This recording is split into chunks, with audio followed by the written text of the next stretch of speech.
સીતાજીની તો લેના દયાના સાગર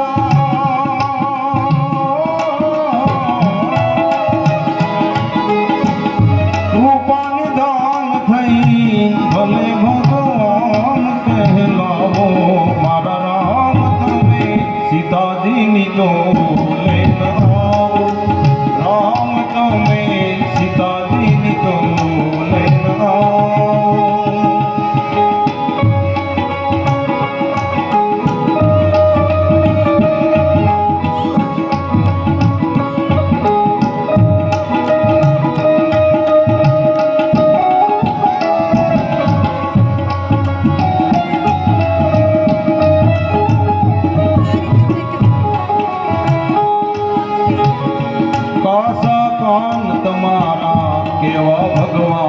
તમે અગ્નિ પરીક્ષા કોની લીધી એથી અગ્નિ પરીક્ષા કોની લીધી તમારા કેવા ભગવાન તમે અગ્નિ પરીક્ષા કોની લીધી અગ્નિ પરીક્ષા કોની લીધી તમારી પાછળ જેણે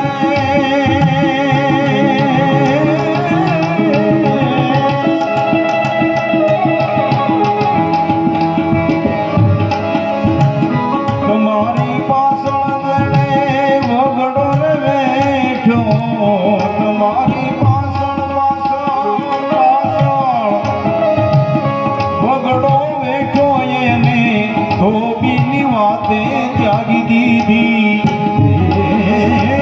ધોબીની વાતે ત્યાગી દીધી મારા રામ તમે સીતાજીની તો લેના રામ તમે સીતાજીની તો લેના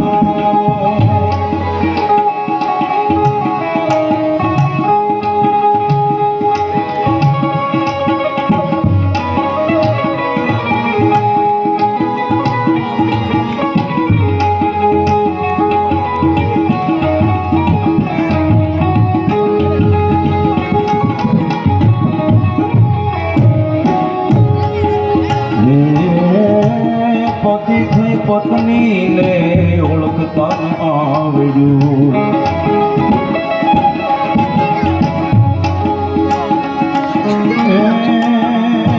પતિ થઈ પત્નીને ઓળખતા આવડ્યું આશા થતો ઘટના કાંતા કહેલાઓ એથી ઘટો ઘટના નાતા કહેલાઓ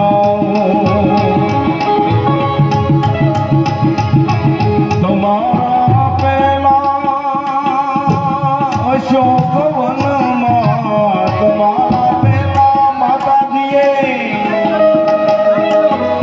મા સીતાજીએ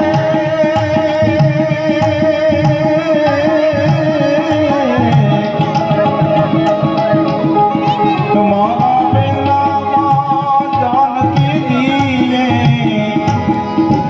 રાવણને હરાવી દીધો માએ રાવણને હરાવી દીધો મારા રામ તમે સીતાજીની તો લેના રામ તમે સીતાજીની તો લેના મારા રામ તમે સીતાજીની તો લેના આવા રામ આદર્શ જીવનની સ્થાપના કરી આપણી સામે અને કદાચ જો રામ ન હોત ને અને રામે એક પત્ની વ્રત લીધો અને રામ ન હોત તો આમાંથી ચાર કરત હો બધે આ રામે બતાવ્યું છે આપણે અને આવું આદર્શ જીવન મારી અને તમારી સામે પ્રગટ કર્યું ભગવાન મર્યાદા પુરુષોત્તમ તરીકે જીવન જીવા આગળ શુકદેવજી ચંદ્ર વંશનું વર્ણન સંભળાવે છે કેવા કેવા રાજાઓ છે અત્રિના આંખમાંથી આંસુ પડ્યું એક બાળક જન્મ્યો ચંદ્ર થયો બૃહસ્પતિની પત્ની તારાને લઈ ગઈ અને એનાથી બુદ્ધ થયું. બુદ્ધે ઈલાની સાથે લગ્ન કર્યા. પુરુરવા નામનો દીકરો થયો. પુરુરવાએ ઉર્વશી સાથે લગ્ન કર્યા છે. તેનાથી 6 પુત્રો જન્મ્યા છે. ગાધી અને સત્યવતીના લગ્ન થયા. રુચિક સાથે થયા. રુચિક અને સત્યવ્રતથી પુત્ર જન્મ્યો. તેનું નામ જમદગ્નિ થયા છે.